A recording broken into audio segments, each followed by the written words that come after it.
As a responsible person with growing concerns for your privacy and personal liberty, you want to know where we're headed and what you can do about it. We ask the experts what you need to do to take prudent and responsible action to safeguard your family's wealth and well-being, and what basic first steps will help you to be aware and prepared. ReluctantPreppers.com. Welcome back, Reluctant Preppers. We have a returning guest tonight. Our activist farmer, Joel Salatin, co-founder of Polyface Farms, is back here with us again on Reluctant Preppers. He's here to talk with us about the topic of, can I feed my family and can we feed the world? Joel, thanks for joining us again here on Reluctant Preppers. Thank you, Donegan. It's wonderful to be with you, yes. Now, you've got a talk that you give based on work that you've done there at Polyface Farms, which is not only does research and heritage sort of reclaiming some of the lost art of growing food and communing with nature, but you also are a teaching facility. You have a wide range of interns and lecture series and books and everything that you do to spread the word and educate people. One of your topics is, can we feed the world? And when I was reading about that, it brought me back to a couple of episodes from my life. One was in our mega grocery store that we used to frequent when we lived in Minnesota. I was in the organic section, as I always started out, picking out organic vegetables, and the produce manager was there putting things in that section, and on his way back to what they call the conventional, which I really think they should label the experimental section. And he said, I was complaining about, you have this particular whatever it was, not in this week. He says, no, it's hard to keep that stuff in. It goes bad so quickly. Nobody buys it. He says, between you and me, if it was all organic farming, the world would starve. We would all starve. He said, they can't produce. Look at these. And he showed me some smaller produce or whatever. He says, compared to what we got over there, we can get it for less money, and they can put more, and they can get more to feed the world. That was one anecdote that I've lived through. Another one was on a local radio station recently. They were talking with people about water pollution and whether water is drinkable and from the municipal water supply, that sort of thing, and people blaming agricultural runoff as being a major contributor in our area to water pollution. And someone was on there saying, you've got to realize that it's necessary to use all these chemicals because that's just the only way that we're going to get the productivity out of the land. And it just brought me back. I thought, okay, we've got to talk about this, because that's not what I believe is the end of the story. It may be what's now called conventional wisdom, but it's certainly not heritage wisdom. So if you could enlighten us on the topic of, can we feed the world, and then in the spirit of Reluctant Preppers, down to the scale of the individual household, the individual family, is, can I feed my family? To really walk us through, I know it's not a simple question to answer because there's so many dimensions to it, but realistically, how much land would a person need to be able to feed their family, depending on the methods and the practices that they use, and what would those be that they could do to get the most out of the least space? So if you could just start us out at the macro level of, can we feed the world?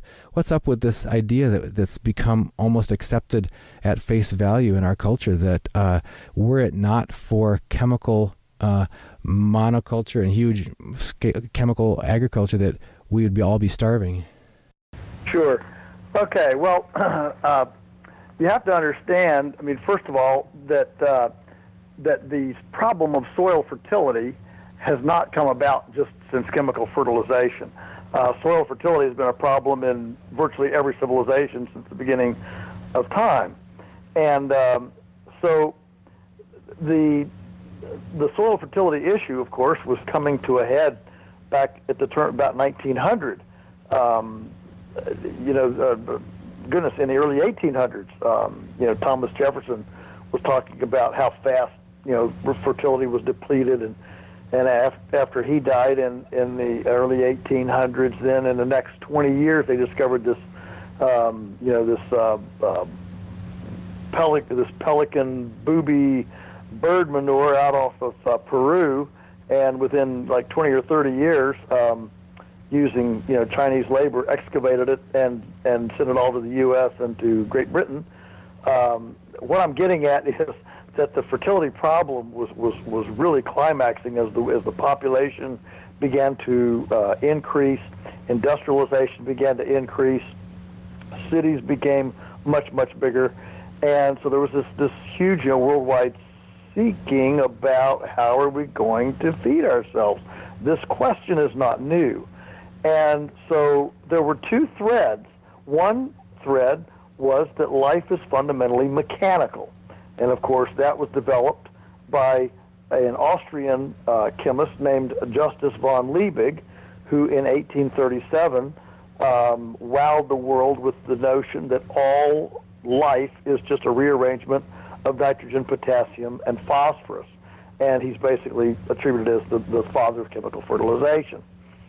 And of course, that went on then to the Faber-Bosch process and the Green Revolution and the Norman Borlaug and all the folks that moved the chemicals forward, including the fact that after World War II we had these huge stockpiles of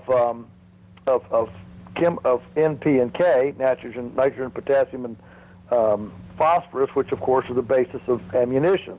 So once the World War II was over, we had these massive stockpiles of explosives, of raw materials for explosives, and didn't need it. And that, of course, was primarily NP and K, and so that, of course, went on. That was very cheap, very simple to apply, and went on America's farmland. There was another thread, though, occurring at the same time, and for lack of a better guru for it, probably the leader was a guy named Sir Albert Howard, who was experimenting in India during the 1920s to 1940s, and he essentially developed the modern scientific formula for aerobic composting, and in 1943 presented his stuff to the world in a blockbuster called An Agricultural Testament, which took a fundamentally biological approach to life as opposed to fundamentally mechanical approach to life. Now, the problem was that Howard's approach of biology, composting, did not sit well with farmers because it required a lot of chipping and hauling and moving around material, and farmers, frankly, were tired of shoveling poop, and if they could get stuff in a bag and spread it in a little hopper, they were a lot happier than having to shovel and have poop everywhere. And so the infrastructure necessary to capitalize on Howard's biological approach to life did not really exist until the mid-50s and late 50s, when we started getting dependable tractors with front end loaders, black plastic pipe to be able to haul water uphill and to water things, chippers and shredders and rural electrification, all of these things, cheap concrete to make pads to do static piles on. These were all things that developed, but mainly it was the chippers, the shredders, and cheap front end loaders that took the labor, the human labor out of the equation. And so what happened was, with the influx of cheap NP and K from chemicals from the war effort, the development of those, the bagging of those, the distribution of those, the marketing of those, the laboratory, the mining of those, that all essentially got paid for in the war effort, and so you had basically a salvage operation here with the early chemical fertilizer industry as it exploded post-World War II. The other side, of course, lagged behind because we didn't have the infrastructure to develop it.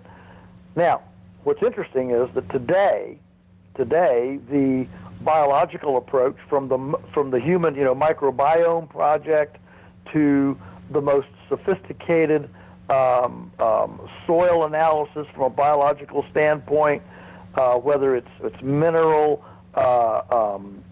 living materials, foliar nutrients sprayed on with calypso music and magnetized for the stomata to open their mouths while you're on the leaves and suck it up better. all those things have developed now to where, I'll say, our side is running circles, literally running circles around the chemical approach. But during that lag period, the chemical approach, it populated our colleges, it created a very large business, and dominated Wall Street, dominated media, dominated advertising. It became the de facto orthodoxy of the culture. And so what happens is that when innovation finally overtakes the dominant orthodoxy in a culture, that dominant orthodoxy doesn't go away softly into the night. And in fact, many people truly do believe that orthodoxy is still the right approach. Here's the truth. The truth is that if we had had a Manhattan Project for compost, not only would we have fed the world, we would have done so without three-legged salamanders, infertile frogs, and a dead zone the size of New Jersey in the Gulf of Mexico. That's the truth. That's the thing that you have to remember. Number two, the global, globally, we have never in the history of humankind thrown away half of all human edible food.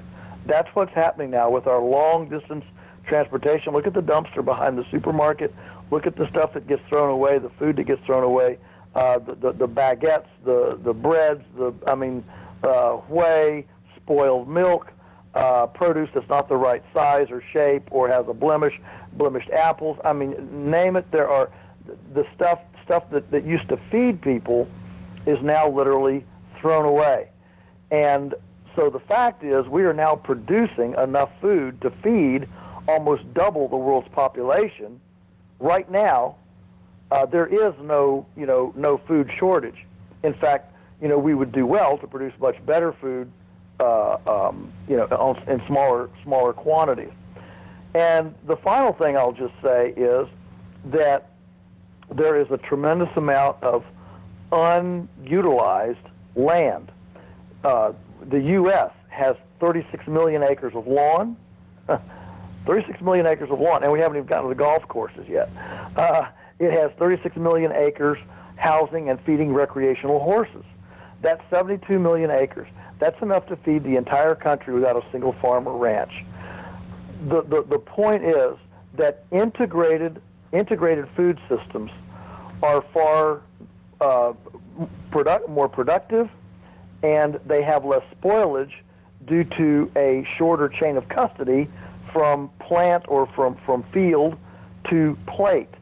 And when you start integrating these systems, you see way more production, and you see way less spoilage.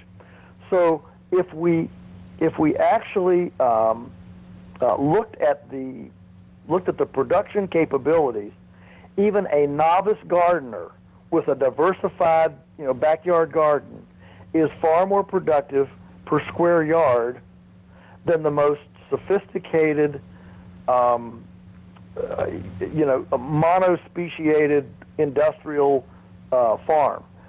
That's the truth, and all the other insinuations, innuendos, and whatever are simply false. When you look at the way the research is done very linearly in a Western reductionist, compartmentalized way, and so here's typical research. A PhD sends a couple of aspiring, master's students to Thailand to study, hybrid rice compared to indigenous production. And so they put the fertilizers on, they measure the rice, and the rice was X number of bushels per acre. Over here, they do the indigenous, where they plant the rice and they put ducks in to do weed control. They put tilapia in to do snail control. They plant the banks in bok choy and Chinese cabbage, and they measure the rice there, and it, of course, is not as productive as the rice over in the chemical paddock. And so then they print their report and say, see, half the world would starve if we did it, without the chemical fertilizers.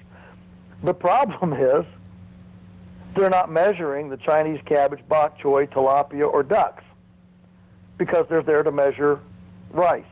This kind of thing happens all the time. Right here in Virginia, 30 years ago, when I was very, very young, Virginia Tech and organics was just coming on. Virginia Tech decided to do a study. So they took these corn plots that they'd been throwing on chemicals for 40 years, herbicides, pesticides, chemical fertilizers, all that stuff. And they said, here, we're going to take these three. These will be our organic ones. Over here, these three will be our chemical ones. So they put a hybrid seed corn in there. The one, they put in all the chemical fertilizers and all the treatments. And the other one, they did nothing. Nothing. No compost, no nothing, just planted a corn in the dead soil. And of course, at the end of the year, they got all this growth out of the chemical fertilized and nothing, very little out of the other one. And so, our Commissioner of Agriculture, in his annual report, said basically, organic farming is like this. The big question is deciding which half of the world to starve to death with organic farming. Now, you and I know, if you know anything about soil, you know that you can't dump a bunch of toxic chemicals on soil year after year after year after year and have it function like a truly, living, high compost, organic matter, humus, total food web with the gibberellins, the mycorrhizae, and forming the globulins and all the stuff that it's supposed to do. It doesn't function. It takes that's why in organic certification it takes 3 years in transition to get certified, because it takes 3 years, even with excellent management, to get the soil anywhere close to a living medium. And so that Virginia Tech analysis, and of course that was done in all the land-grant colleges because they all copy each other. They all, drink the same Kool-Aid from the same jar. And so the result is that the press releases and the New York Times and the media gets flooded with this notion. And of course the research is so prejudicial, it wouldn't hold up in any true, scientific inquiry. But this is the science out of the land-grant university. And that's why, I make everybody mad when I say science is not subjective. It's not objective. This is the science coming out of our laboratories. And it's an incredibly subjective, prejudicial, agenda-driven science that our tax money is paying for.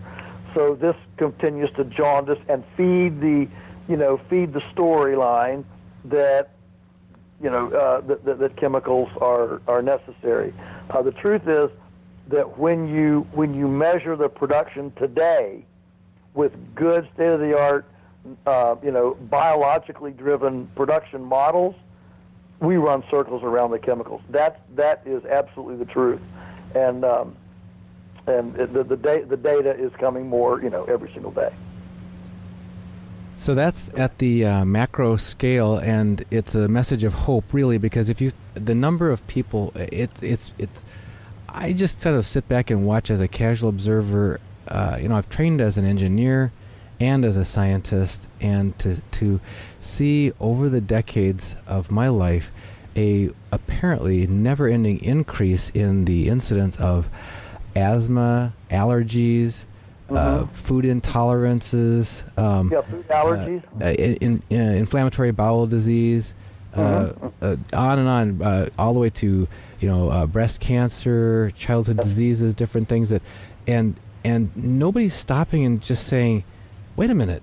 People are racing around for the cure with pink ribbons tied to everything in sight, and nobody's stopping and saying, wait a minute, these are not like infectious diseases. What's going on here? Something changed. As a scientist, the first thing, if you get a different result, you look back at the inputs and say, what changed? Either the raw materials changed or the process changed. Something changed.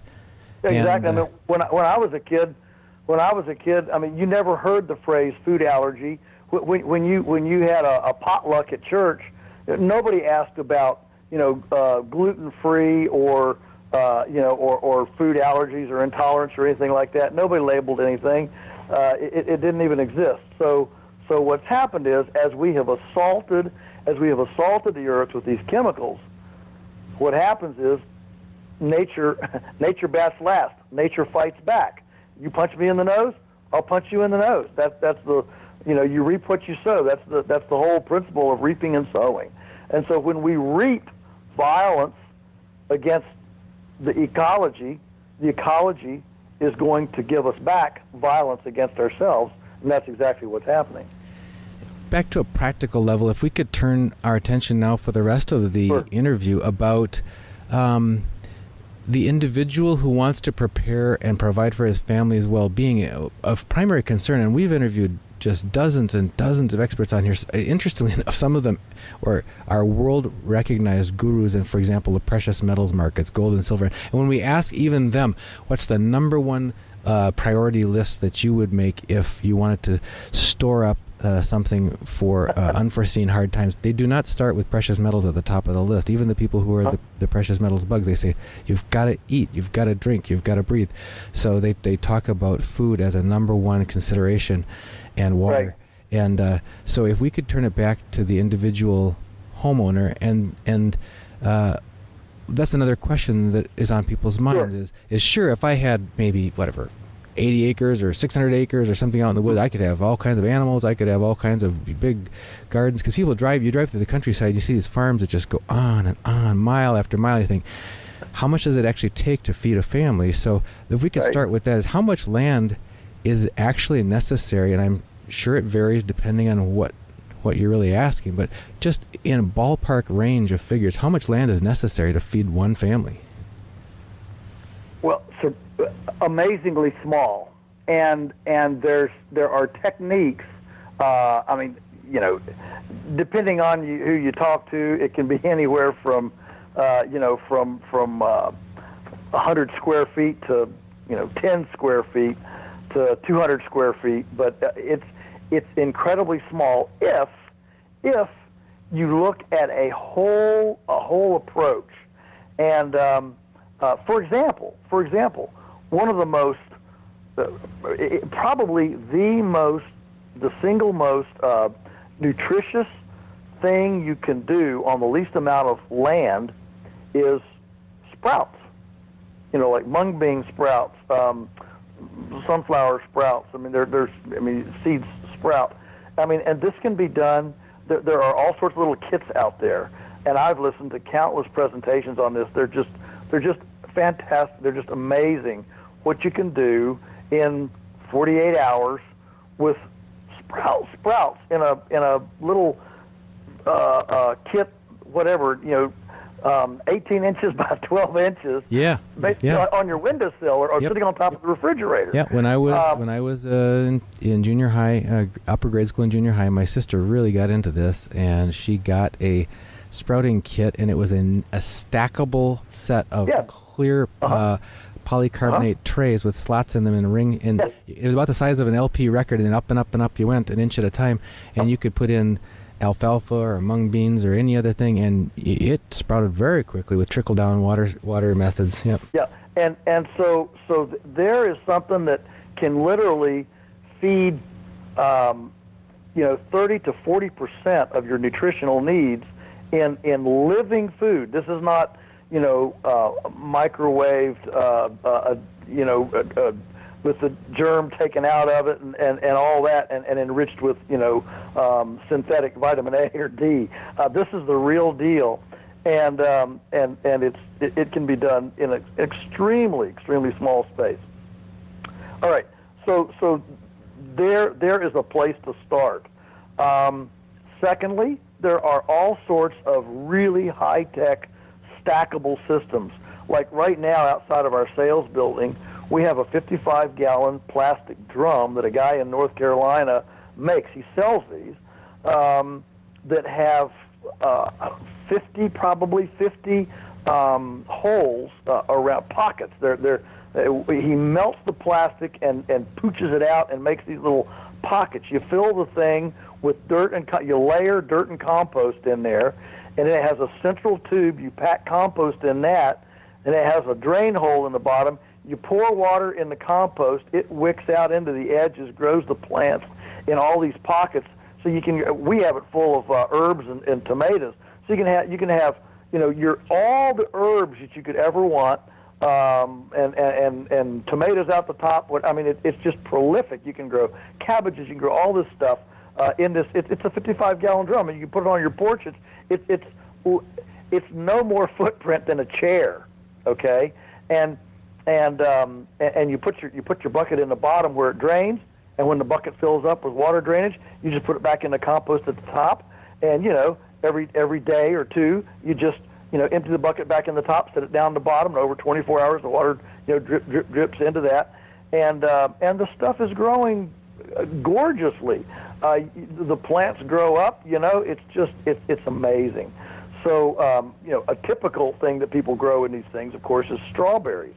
And one barrel like this, you could grow gallons and gallons of strawberries.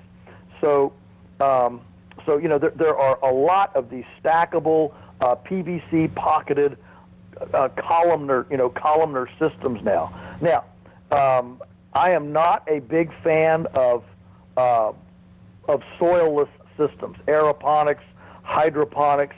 I know right now those are the darlings of the industry, but I will tell you that the tests on the nutritional quality are very disappointing in the nutritional quality. The fact is that these terrestrial plants, when you don't have that full soil life web, the plants suffer for it. Now, they're beautiful.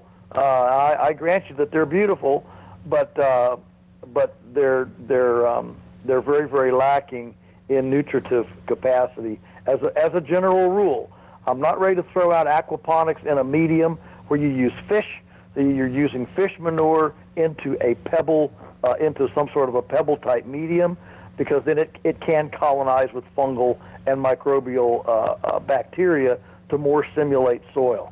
So I'm not throwing out everything, but I am suggesting that my druthers is toward some sort of a soil-based system. So we have these stackable things. I read a report about a guy, and I think it was Kenya, who went down and found a bunch of used 24-inch culverts, and he whacked them in 12-foot pieces, sat them on end, packed them full of compost, took a torch. Well, before he put a compost in, he took a torch and pocked a bunch of holes, pockets in them, and he was growing. He had an acre of these. He was growing the equivalent of like 12 acres of broccoli on 1 acre in these vertical tubes, these old culverts. So the idea of vertical production here with some sort of medium holding plastic, PVC, metal, mylar, something is quite powerful, very, very productive, because you're stacking things. Now, most of us have a southern exposure on our house, a wall that faces south. Now, we have an old 1790 built house. This is an old American chestnut log cabin that we live in, and we have a state-of-the-art, solarium, cedar-built solarium on the south side, and we've grown cold hardy stuff, lettuces, mesclun mix, salad greens, things like that, all the way through the winter, no additional heat. These things are made really nice now, a lot of heat. We have stones down there for thermal mass recharge, and the plastic is a real insulative, a tubular type material, and it's really, really slick. And so every single house can have one of these solariums on it. You open the windows, the passive solar heat comes in the house, helps heat your house, and you're growing plants out here in the solarium. And most people could bear a 6 foot who have a house, unless you're in a condominium or townhome, you could bear a 6 foot solarium on the south side of your house, covering up that south wall. In the summer, there are things that you can do, like in Havana, Cuba, when Russia pulled out. Of course, they were about to starve to death, and so people there actually developed. And I have seen pictures, but I have not seen this in person, where they actually made like Venetian blinds imagine a great oversized Venetian blind that hung from second-story windows down the south side of your house, like flower trays, okay, that you could just hang down. So the side of your house is now has these troughs. You can make them out of PVC. Cut the top, cut a third of it out, fill it with compost and soil. You can make it out of aluminum guttering. You can make it out of a discarded pipe. Any number of things. Make it out of wood if you have extra wood lying around. The point is, you can make these, these troughs, and hang them down the side of your house. Guess what happens? All those plants on the side of your house, they're transpiring, evaporating, moisture, and that cools your house down. Now you don't have to run your air conditioner anymore because the hot side of your house is all cooled with this vegetation. It's like being in under a shade tree all day. So these are all really low-tech, do-it-yourself techniques that can be done.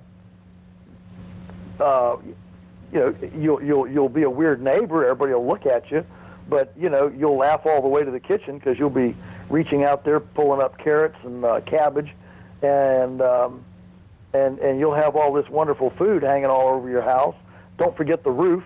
If you have a flat roof, or if you don't have a real inclined roof, you can grow stuff on the roof. A beehive, a favorite place for beehives is up on the roof. They're high, they're out away from where kids are going to, get into them and that sort of thing.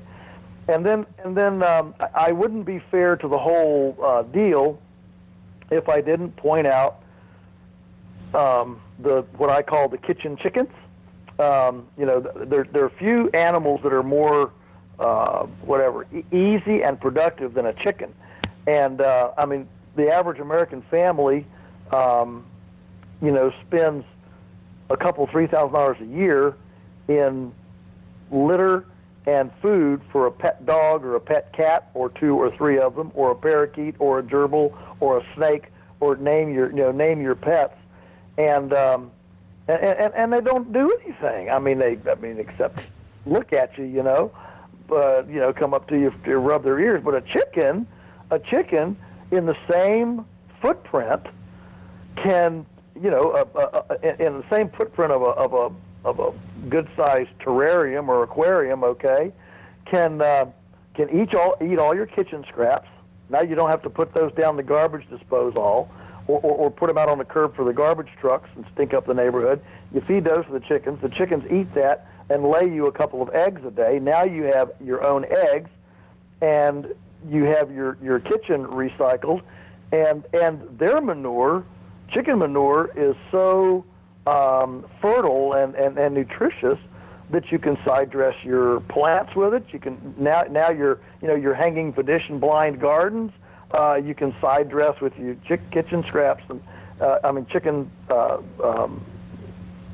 litter, and if I was going to do that, I would have deep litter in the chickens, so they would actually be building compost. Yeah, can you explain? Let's take a moment there, because we have a good friend. He's been on this show several times. We call him the guy next door, and he was describing his odorless chicken coop, where he would make layers of either diatomaceous earth and other materials, absorbent materials, in between the layers of the chicken litter. But if you could describe, you just talked about deep. If you slow down and give us a zoom in on that. Yeah, if you don't have a very expansive yard. If you're in suburbia and you've got a 4-acre yard, sure, have a portable chicken shelter, run the chickens out through the yard, and be fine. But if you have a postage stamp yard, it becomes problematic to run chickens to it, because the kids are going to bring in poop on their shoes all the time. neighbors aren't going to want. You're not going to want a barbecue out there because it's going to be in your sandals and between your toes and all that. So then, what you want is you want a stationary coop. But what has to move in it is the bedding, is the deep bedding. What you want is essentially a compost pile under the chickens. So you have to design it so that you can have 12 to 16 inches of material under those chickens. Now that material needs to be carbonaceous. So it can be leaves, wood chips, sawdust, peat moss, pine bark, just anything that's brown. Carbonaceous material. Put it in there a little bit at a time, not a lot, a little bit at a time, and let it build. The deeper it is, the better. If you can have 24 inches, that's even better. And you might have to moisten it a little bit once in a while, but what happens is it becomes a living medium and actually grows bugs and worms and things, which entices the chickens to scratch in it. And as the chickens scratch in it, they aerate it. The aeration stimulates the decomposition. The decomposition stimulates the bugs, and it's a wonderful regenerating, fertility-creating medium, and it doesn't smell a lick. If it smells, then you either don't have enough carbon, or the material is capping on top. Maybe you're using straw or hay, which the chickens can't move around, and it's getting slick, poopy on top, all right? That's not what you want. What you want is a friable material that's loose enough that the chickens can stir it, get down and dust bathe in it, flop it all over their feathers. They can almost, when you look at it, they're almost swimming in it. That's what you're looking for. Because if they're swimming in that medium, that means it's highly oxygenated and it's doing what it's supposed to do. And that's the way I would keep chickens if I was in a condominium or didn't have any outdoor area or had very limited outdoor area, and I'm putting them under an outdoor stairwell or something like that, and trying to double up my footprint, my housing footprint. Other ideas for maximizing the use of small space in a suburban or urban environment. I know you've weighed in here before with us on how to skirt your way gently around restrictive homeowners association guidelines that outlaw outright gardens, but you can get by with a lot of potted plants on the deck, and you just mentioned tucking a coop underneath a deck stairs or something like that. Sure. Well, yeah. Potted plants. I mentioned stackables. That takes pots, one step further.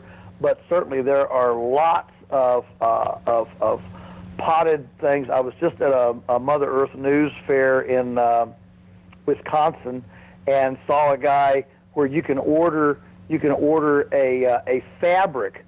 It's pretty amazing. It's like soft-sided luggage, and you can make garden beds that you fill up. And what he does, if you're familiar with hugelkultur, hugelkultur is an Austrian, a German kind of thing where you put in a bunch of woody material in the bottom, and then just a very small covering of dirt and compost on top. And the plant roots go down in this rotting, highly fungal, wet, spongy, woody medium in the bottom, and just grow, twice as fast as any place else. And it's sub-irrigated, so the roots never get damp because the woody material sponges up so much water. And this guy actually throws a bunch of woody stuff, basically like pieces of firewood, okay, up 2/3 of this fabric is maybe 30 inches high, and he fills up 2/3 of it with wood, and then he just puts this skimpy little layer of soil and compost on top, plants into it, and it's extremely productive. And you don't even have to bend over, and you can move it around. You can have it in one spot one year and move it to another spot another year. And it's it gives you a portable. There's a guy, Michael Abelman, probably doing as much urban farming as anybody in the world in Vancouver, British Columbia, and he's actually using plastic tubs, like cattle watering troughs, and they're all, you can pick them up with a forks on a front end loader, real easy. Now, not that as a urbanite you're not going to have a front end loader available, but what I'm getting at is that these things absolutely could be, put on a caster roller or something to roll them around, and he essentially he's farming asphalt driveways and alleyways and old vacant lots, and if the property gets sold or a developer comes in, he just throws his farm on a flatbed trailer and moves it over to another lot. The whole farm is mobile, and it's mobile, it's modular, and he's just growing. I mean, he's supplying acres of stuff, supplying restaurants and creating all these jobs in these poor, drug infested parts of town, which typically have vacant lots and a lot of kind of crumpled down infrastructure. I mean, this is exactly where he's going, and all these these drug addicts are getting off of drugs because they're coming, they're getting good food, they're working, they've got something meaningful to do, get a good paying job, and it's just it's incredibly healing on so many levels to these communities. So what can be done in an urban sector is quite amazing. Now, I wouldn't be fair to the topic if I didn't make a point for one thing, and I haven't, of course, talked about beef and pork and dairy and things like that. That gets a little bit problematic in the city, and so I have to make a play here for, along with all of what you're doing in your own house.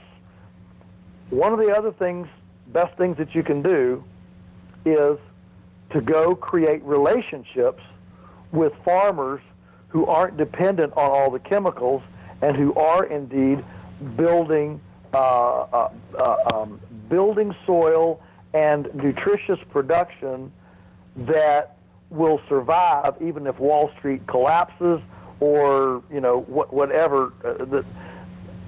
Look, the farm that's selling locally, that's using on-site carbon for fertility, not chemical fertilizer imported from Saudi Arabia, that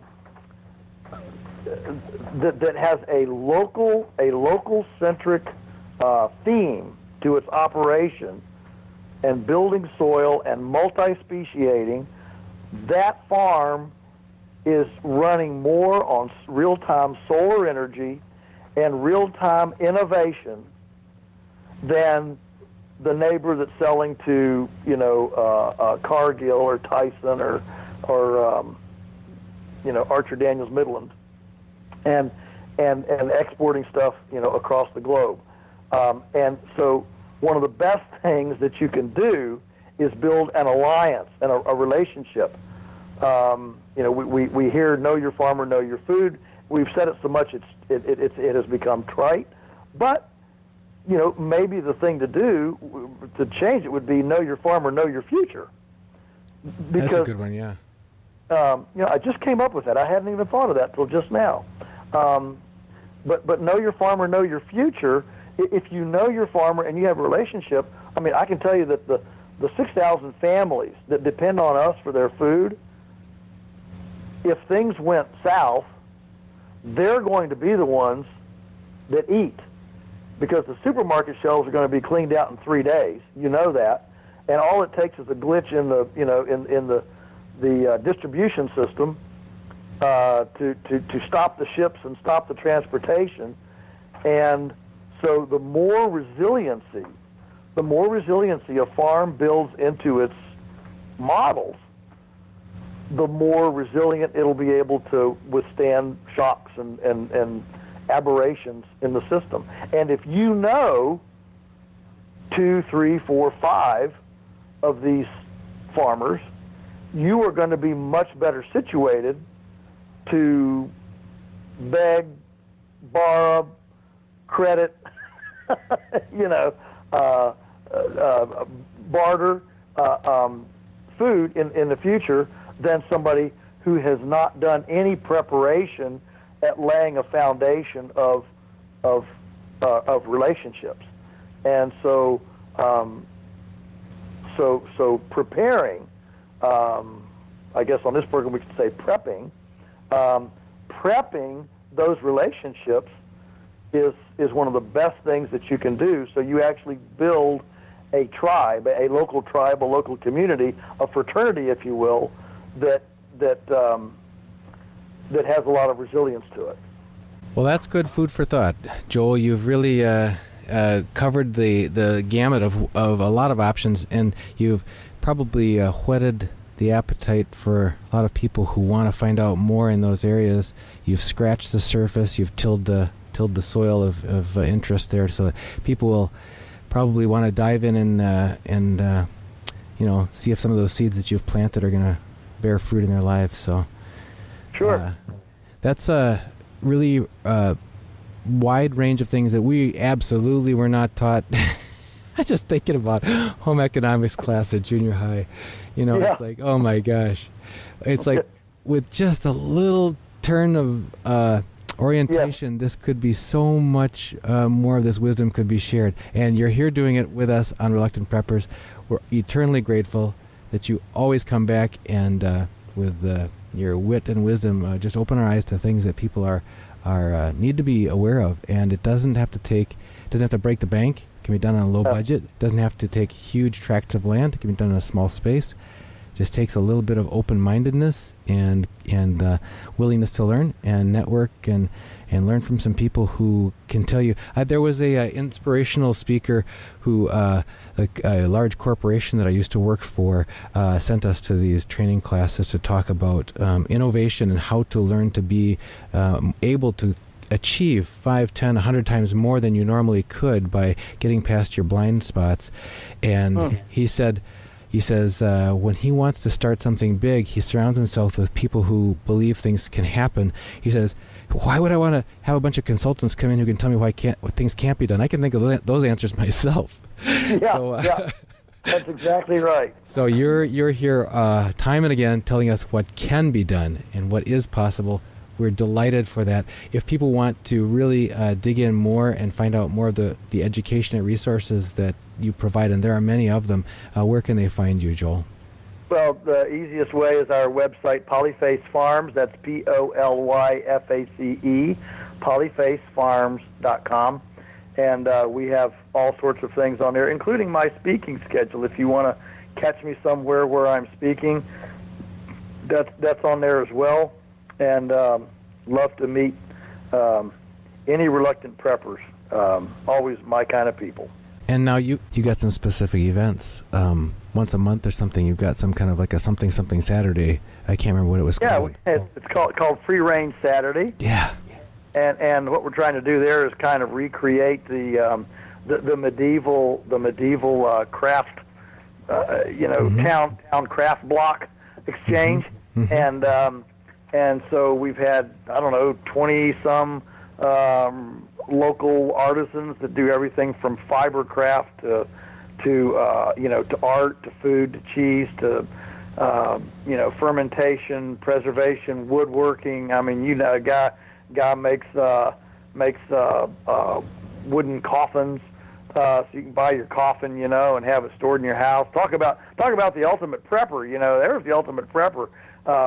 And they bring a coffin that he made for his wife, and she stands in it, so make sure it fits.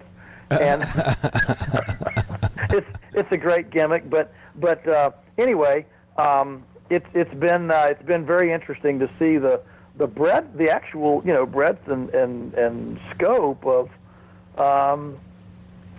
There's a lot of things, and it's really been great for us to develop, again, alliances and relationships with all these people that can make stuff, fix stuff, build stuff. Those are if you can make something, grow something, or fix something, those are the three key elements for resiliency, in my opinion. grow it, fix it, or make it. That's pretty cool. I know we grew up doing all three of those. Yeah, that's right. That's right. Well, people used to do that because they couldn't afford anything else, so they had to. It was out of necessity.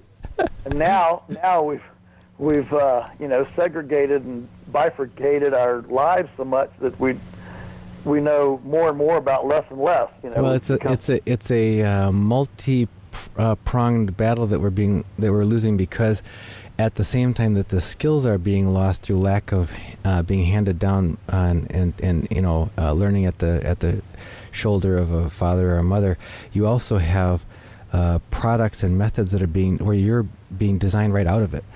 People will just open the hood of a car, look in there, and shake their heads and go, I don't know how to do it anymore. And the same thing goes with just about anything. So it's no user serviceable parts inside. Is a sticker on most of the things you buy. So So what at the end of the day, when if and when things get dicey, what you want are systems that depend on and actually value people as opposed to just machinery.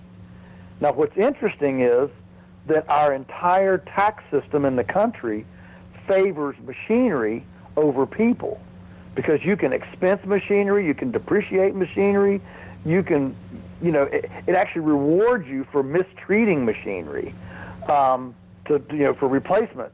But if you hire a person instead of a machine, suddenly you have OSHA, you've got FICA, you've got withholding, minimum wage, you've got all of these mounds of paperwork and things, and you certainly don't get to depreciate a person or do anything, and so our entire tax structure is prejudiced against people and toward machines, and that's the most vulnerable kind of economy you can create, is one where you throw the people away and depend on machinery. That's a very wise observation. Thanks, Joel, for being with us here, and we'd love to have you back again on Reluctant Preppers. Thank you.